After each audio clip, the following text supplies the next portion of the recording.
కో character Eshwar Sai wife ని. Basic గా నా హస్బెండ్ నార్మల్ గా అయితే మాత్రం మా రిలేషన్ 7 years బట్టి ఎప్పుడు ఎలాంటి డిస్టర్బెన్స్ అయితే లేదు. ట్రూత్ గా చెప్పాలంటే నా హస్బెండ్ లో నేను ఈ 7 సంవత్సరాలు ఒక్కసారి కూడా నేను ఎప్పుడు ఇలాంటి పొరపాట్లు ఎప్పుడు చూడలేదు. టెక్స్టులు మెసేజ్లు నా దగ్గర ప్రూఫ్లు ఉన్నాయి, చూపిస్తే మాత్రం అంటే ఇట్లా ఎలా వస్తుందంటే మరి నా హస్బెండ్ కూడా చెప్పడం ఏంటంటే తనే ఇట్లా నన్ను కొంచెం ఇది చేసింది, సో అందుకోసం అని ఏ అబ్బాయి అయినా సరే మరి ఎట్లా ఇలాగే అయిపోయింది ఇంకా అని చెప్పి తను చెప్తున్నాడు. మరి ఆ అమ్మాయి ఏమంటుందంటే నాతో కూడా చాలా మంచిగా మాట్లాడేది. సో నేను లాస్ట్ టైం సూసైడ్ చేసుకోవడానికి వెళ్ళాను అనమాట. ఇట్లా ఈ అమ్మాయి విషయంలోనే కొంచెం నాకేదో కొంచెం నెగిటివ్ వైబ్ వచ్చి సో నేను బయటికి అంటే నేను సూసైడ్ చేసుకోవడం వరకు వెళ్ళిపోయాను. నేను నాకు బాబున్నాడు, బాబుని తీసుకొని సూసైడ్ చేసుకోవడానికి వరకు వెళ్ళిపోతే ఆ అమ్మాయి నా కోసం ఫుల్గా అంటే ఎక్కడ ఇది బాగా స్ప్రెడ్ అయిపోతుందా ఏంటి అనుకుందో ఏమో తెలియదు కానీ కంటిన్యూగా నన్ను ఫాలోఅప్ చేస్తూ ఎక్కడున్నావు ఏమైంది నాకు అప్పుడు కూడా ఏం డౌట్ రాలేదు.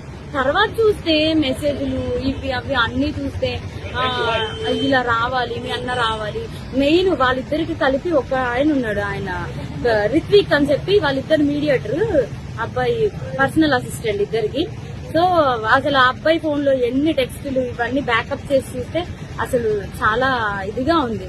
సో నేనైతే మాత్రం కోరుకునేది ఏంటంటే నా హస్బెండ్ అయితే తప్పైపోయింది, నాకు ఒక ఛాన్స్ అయితే ఇవ్వు అని చెప్పి ఆయన చెప్తున్నారు. కానీ ఆ అమ్మాయి నుండి ఎప్పుడు నేను ఏం ఫేస్ చేస్తానో తెలీదు. కానీ ఎందుకంటే ఇప్పుడు నా లాంటి అమ్మాయికి అంతమంది ఫాలోవర్స్ ఉండి పైగా నాతో ఇంత మంచిగా ఉండి ఇంత చేసిందంటే వాళ్ళ అమ్మగారు రికార్డు కూడా ఉంది. నేను పొద్దున్న వాళ్ళ అమ్మగారికి ఫోన్ చేసి అడిగితే మా అమ్మాయి అంతే అలాగే చేస్తుంది అని చెప్పి అంటుంది. నా దగ్గర రికార్డు ఉంది, ఫోన్ స్విచ్ ఆఫ్ అయ్యేటప్పటికి నా దగ్గర ప్రూఫ్ లేకుండా ఉంది, ఆన్ చేస్తే అది కూడా ఇస్తాను.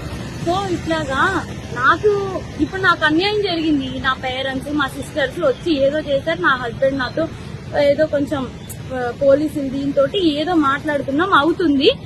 ఇప్పుడు నా లాంటి అమ్మాయి ఒకవేళ వేరే ఒక అమ్మాయి ఎవరైనా దొరికింది అనుకోండి, అమ్మాయి ఇదే స్ట్రెస్ తట్టుకోలేక సూసైడ్ వరకు వెళ్తే ఎంత ప్రాబ్లం. నేను ఇది ఒక్కటే ఆలోచిస్తున్నా, ఎవరైనా సూసైడ్ వరకు వెళ్ళారు అనుకోండి అప్పుడు ఎంత ప్రాబ్లం ఉంటది. అమ్మాయికి తెలుసు నాకు బాబుని కొనేటప్పుడు నేను ఎంత డిస్టర్బ్ అయ్యాను, చాలా హెల్త్ ప్రాబ్లమ్స్ ఎలా వచ్చాయి అమ్మాయికి అన్ని తెలుసు. ఒక ఆడపిల్ల అయ్యి ఇంకో ఆడపిల్లకి అంత త్వరగా ఎలా మోసం చేస్తుంది. అది కూడా నా పక్కనే ఉండి మళ్ళా ఈశ్వర్ నిన్ను మోసం చేయట్లేదు, నేను అలాగా నీకోసం ఏడుతూ ఇంత చేస్తూ నా హస్బెండ్ తో అసలు అది ఎట్లా ఉండగలుగుతుంది. నా హస్బెండ్ కి డ్రింకింగ్ హ్యాబిట్ కూడా లేదు, అలాంటి తను డ్రింక్ కూడా చేయించారంటే అసలు నాకైతే అర్థం కావట్లేదు. అసలు ఈ ఫోక్ ఇండస్ట్రీ అంటే నేను చాలా ఈయనకి మంచి వాళ్ళందరూ చాలా మంది మాట్లాడుతుంటే అబ్బా చాలా ఇట్లా ఉంటది అట్లా ఉంటది అనుకున్నా కానీ ఇంత అన్యాయం నా వెనక ఇలా జరుగుతుంది అని చెప్పి నేను ఎప్పుడైతే అనుకోలేదు. నెక్స్ట్ ఇదేంటంటే ఇట్లాంటి అమ్మాయిని మాత్రం అసలు ఫోక్ లోకి వీటిలోకి ఎంకరేజ్ చేయకూడదు. ఎందుకంటే ఇప్పుడు నా హస్బెండ్ కి జరిగింది, రేపు అన్న రోజు ఇంకో హస్బెండ్ వాళ్ళ అమ్మగారే చెప్తున్నారు కదా డైరెక్ట్ గా మా అమ్మాయి అంతే వేయాలని చెప్పి.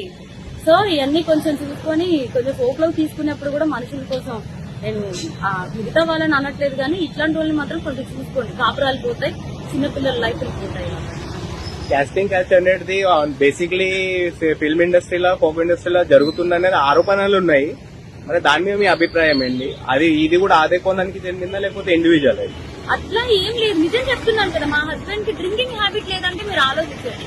నా డెలివరీ దగ్గర నుండి ప్రతి ఒక్కటి నా హస్బెండ్ నన్ను పువ్వుల్లో పెట్టి చూస్తున్నాడు. ఏ రోజు ఇప్పుడు నా హస్బెండ్ విషయంలో 1 minute నేను ఆలోచిస్తున్నానంటే దీనికే.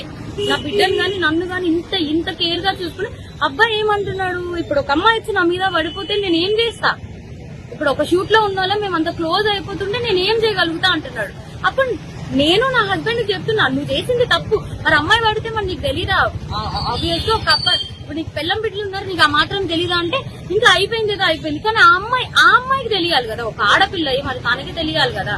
సో నాకు ఇబ్బంది ఎక్స్ట్రా కోసం అయితే తెలియదు. ఫోక్ కోసం మాట్లాడితే మాత్రం చాలా మంది మంచి వాళ్ళనైతే నేను చూస్తూనే ఉన్నాను కదా, చాలా మంది మంచిగానే ఉన్నారు. కానీ ఇలా పక్కనే ఉండి గొంతు కోసే వాళ్ళని నేను ఇప్పుడే చూసా. పైగా ఆ అమ్మాయి ఇంత సెలబ్రిటీ లాగా అన్నిట్లో డీలో వీటిల్లో వాటిల్లో ఇంత వచ్చి ఒక ఆడపిల్ల జీవితం ఒక్కసారైనా ఆలోచిస్తారు. పైగా తనకి బ్రేకప్ కూడా అయింది. తను నాకు చెప్పుకొని కూడా బాధపడితే నేను అన్నాను మీ బాయ్ ఫ్రెండ్ మీకు ఇట్లా చేసినప్పుడు మీరు ఎట్లా అయితే బాధపడ్డారో అట్లాగే కదా అని చెప్పి కూడా అన్నాను కూడా.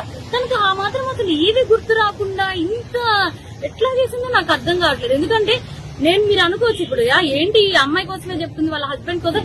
నా హస్బెండ్ 7 years బట్టి నేను కాపురం చేశాను కాబట్టి తన కోసం నాకు తెలుసు. అది నేను చెప్పే తన కోసం నాకు తెలుసు, తను కూడా ఒకటే కదా అంటున్నాడు, మీద మీద పడిపోతే నేను ఏం చేయగలుగుతాను అననే అంటున్నాడు. సో ఇదేం చెప్తున్నానంటే కొంచెం ఈ రోజుల్లో అమ్మాయిలతో కొంచెం జాగ్రత్తగా ఉండాలి, ఫ్రెండ్స్ ఇవి అవి అని చెప్పి కూడా నమ్మద్దు. ఈ పోకు వీటిల్లోకి అయితే మాత్రం పోకనే కాదు, దేంట్లో అయినా సరే పంపించే ముందు ఒకసారి ఆలోచించుకోండి.